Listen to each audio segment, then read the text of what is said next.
Baik, lintas langsung dari Johor petang ini membawakan berita mengenai persediaan Perbadanan Taman Negara Johor menjelang pembukaan semula Taman-Taman Negara Isnin minggu hadapan. Perinciannya langsung bersama Nur Akila Arba'in. Silakan Akila. Baik, terima kasih Tuan Julia. Perbadanan Taman Negara Johor PTNJ sedia menerima kehadiran pengunjung 1 November ini susulan peralihan ke fasa 4 Pelan Pemulihan Negara. Ketika ini, kerja selenggara fasiliti dan pelaksanaan pematuhan SOP di muktamad.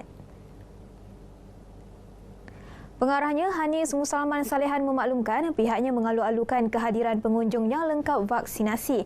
Mereka diwajib memakai pelitup muka dan mengimbas My Sejahtera. Untuk aktiviti pendakian, mereka perlu menggunakan khidmat pengiring di iktiraf PTNJ.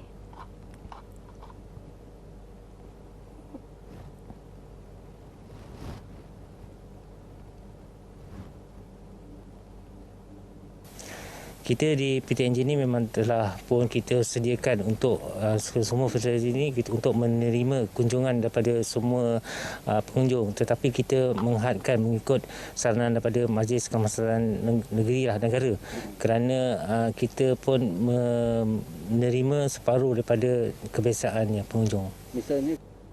Beliau memberi jaminan semua kemudahan di Taman Negara Gunung Ledang, Selai, Pulau Kukup, Endau Rompin dan Tanjung Piai berada dalam keadaan baik. 1.5 juta ringgit diperuntukkan Kementerian Pelancongan, Seni dan Budaya untuk penyelenggaraan semua taman negara tahun ini. Tempoh perjalanan antara Keluang dan Segamat bakal jadi lebih singkat menerusi pembinaan jalan baharu Paloh Bekuk. Projek Kementerian Pembangunan Lor Bandar yang dianggar bernilai 199 juta ringgit itu dijangka bermula tahun hadapan. Projek melibatkan laluan sepanjang 13 km.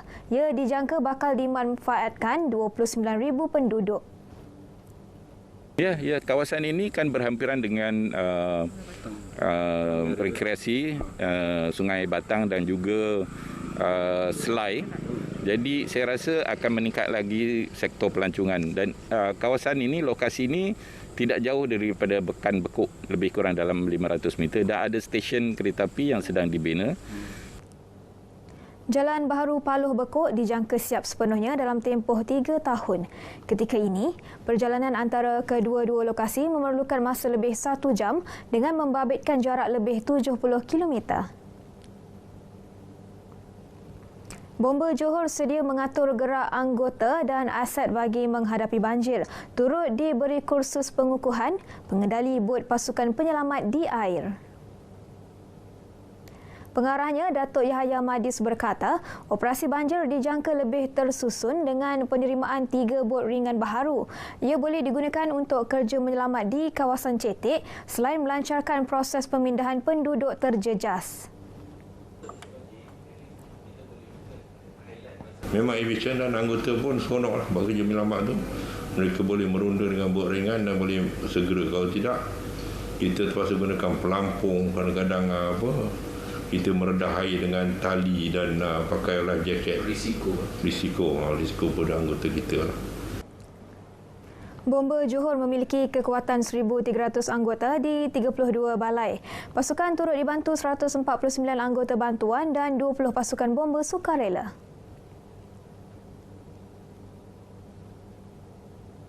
Sekian lintas langsung dari Johor petang ini. Terus patuh SOP ditetapkan walaupun anda telah divaksin. Yang sahih di Berita RTM. Assalamualaikum dan salam hormat.